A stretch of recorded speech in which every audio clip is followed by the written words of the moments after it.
तो रिसेंटली बड़े कमाल का एपिसोड आया शार्क टैंक इंडिया में, और ऐसा एपिसोड देखने के बाद मुझे बहुत कुछ चीज़ सीखने के लिए मिली, और उसी एपिसोड के बारे में डिस्कस करने वाले हैं। वो स्पेशल क्यों है, उसी के बारे में बात क्यों हो रही है। इतने सारे एपिसोड है, सिर्फ उसी पर्टिकुलर एपिसोड के बारे में बात क्यों हो रही है, वो आपको धीरे धीरे वीडियो में आगे पता चलेगा कि क्यों सिर्फ इसी के लिए बात हो रही है। एक यूट्यूबर जो A2 मोटिवेशन के नाम से इनका चैनल है, जिनको आप सब अरविंद अरोड़ा के नाम से जानते हो, इनके 14 मिलियन से ज़्यादा सब्सक्राइबर्स हैं। वो शार्क टैंक में जाता है, अपनी पिच देते हैं, और जिस चीज़ के लिए उनके 14 मिलियन सब्सक्राइबर्स हैं उसी चीज़ से शार्क्स इंप्रेस नहीं होते हैं। सिर्फ एक भी शार्क्स इंप्रेस नहीं होता है। हम दो चीज़ के बारे में बात करेंगे।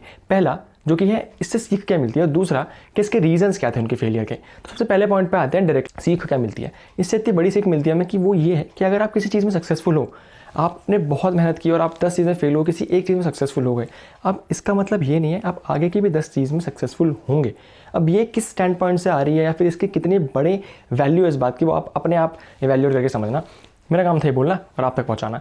दूसरी चीज़ के बारे में बात करते हैं, वो है उसके उनके रीजंस ऑफ फेलियर के बारे में। रीज़न नंबर 1, जब वो एंटर करते हैं और अपनी पिच देते हैं, तो उनकी पिच तो ठीक थी, लेकिन शार्क्स को वो पसंद नहीं आई। और अमन गुप्ता वहाँ के शार्क्स हैं, उन्हें इमीडिएटली उस पर एक्ट भी किया। यानी कि उन्होंने उनको एक बहुत प्यारी एडवाइस दी कि अगर आप एक मोटिवेशन चैनल चलाते हैं, और जब आपसे पूछा गया, जब उन्होंने उनसे पूछा एक मोटिवेशन लाइन बोलने के लिए, तो उन्होंने बड़े तरीके से बोली। तो उन्होंने बोला कि डिफरेंस दिखता है कि आप जब बिजनेस की बात करते हो और दूसरा आप जब मोटिवेशन की बात करते हो, वहाँ लगता है कि हाँ यू ओन दिस थिंग, और दूसरी जगह जब आप बिजनेस की बात करते हो तो वहाँ पे थोड़ा फीका पड़ जाता है। उनके अगर आपको एक्जैक्ट वर्ड सुनने हैं तो मैं डिस्क्रिप्शन में लिंक दे दूंगा, आप जाके पूरा एपिसोड देख सकते हैं। Coming back to topic, reason number 2, पहला तो रीजन ये था कि उनकी पिच उतनी दमदार नहीं थी जितनी हो सकती थी।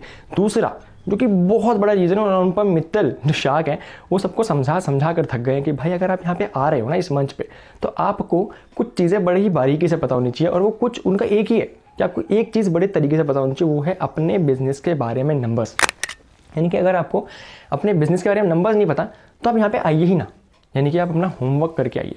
तो उनसे जब एक बहुत सिंपल क्वेश्चन पूछा गया, ऑल्दो मुझे ऐसा कहना नहीं चाहिए, लेकिन रियलिटी इज़ रियलिटी। अगर आप फॉर एग्जांपल कोई बिजनेस शुरू करते हो जो है एक कॉपी मैन्युफैक्चरिंग का, यानी कि आप एक स्टेशनरी की दुकान खोलते हो, या फिर दुकान छोड़ा आप एक अच्छा खासा बिजनेस करते हो, तो क्या आपने क्लासमेट का नाम नहीं सुना होगा, क्या आपने अप्सरा का नाम नहीं सुना होगा, क्या आपने नटराज का नाम नहीं सुना होगा।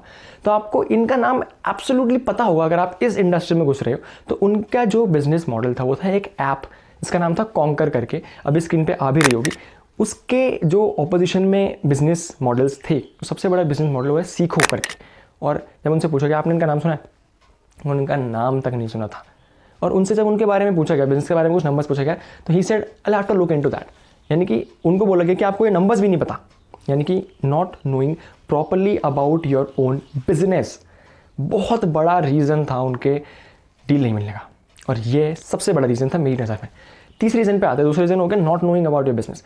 तीसरे रीज़न पे आता है जो इक्वली क्रूशियल था, if not more, to be on the safer side, जो इक्वली क्रूशियल था वो ये था कि जब उनसे पूछा गया कि आप क्या अलग करते हो, तो उन्होंने अपनी यूएसपी बताई। अब जिन लोगों को यूएसपी नहीं पता उसको बोलते हैं यूनिक सेलिंग प्रोपोजिशन, जिसका मतलब होता है कि अगर आप कोई सामान बेच रहे हो और आपके ऐसे 10 और लोग हैं, यानी कि अगर आप नोटबुक का बिजनेस कर रहे हो और आपके ऐसे 10 और बिजनेसेस हैं जो नोटबुक्स ही बेच रहे हैं, तो आप स्टैंड टॉल कैसे करेंगे, आप स्टैंड आउट कैसे करेंगे क्राउड से या फिर और बिजनेसेस से, कस्टमर एक्विजिशन कैसे लाएंगे, यानी कि कस्टमर आपसे ही क्यों खरीदेंगे, आप क्या अलग कर रहे हो, वो है यूनिक सेलिंग प्रोपोजिशन। यानी कि आप ऐसा क्या यूनिक कर रहे हो जो आपके अलावा कोई और नहीं कर रहा है, और लोग आपसे ही वो कॉपी किताब वगैरह खरीदेंगे या फिर स्टेशनरी का सामान खरीदेंगे, जो मैंने एग्जांपल दिया उससे रिलेट करते हुए। तो जब उनसे पूछा गया तो उन्होंने क्या बताया, उनसे एक्चुअली ये पूछा भी नहीं गया कि आपकी यूएसपी क्या, उन्होंने खुद ऐड ऑन किया, और ये बहुत मेजर रीज़न बना उनके फेलियर का शार्क टैंक में। पहली चीज़ ये था कि जब उन्होंने बताया कि उनकी यूएसपी है कि उनका यूट्यूब चैनल, यानी कि वो वहाँ पर एडवर्टाइज करके अपनी ऐप बेच सकते हैं, it sounded okay to me, लेकिन उसका कोई इतना बड़ा वो नहीं एडवांटेज।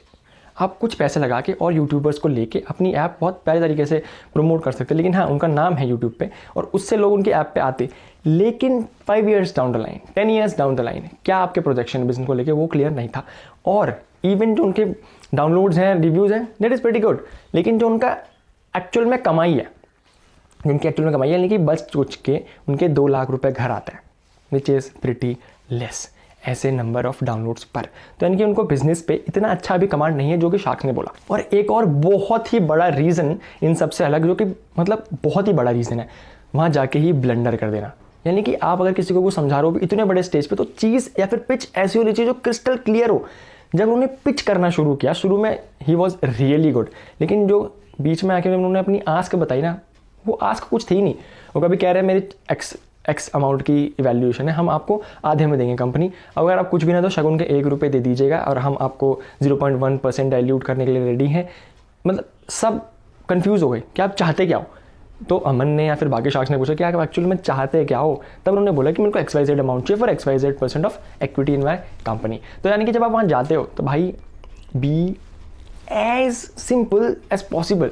आप एक लाइन बोलो और उनको समझ में आ जानी चाहिए, हाँ भाई मेरे को 25 लाख चाहिए 2% के लिए, मेरे को 50 लाख चाहिए 4% के लिए, मेरे को 1 करोड़ के लिए XYZ परसेंटेज चाहिए।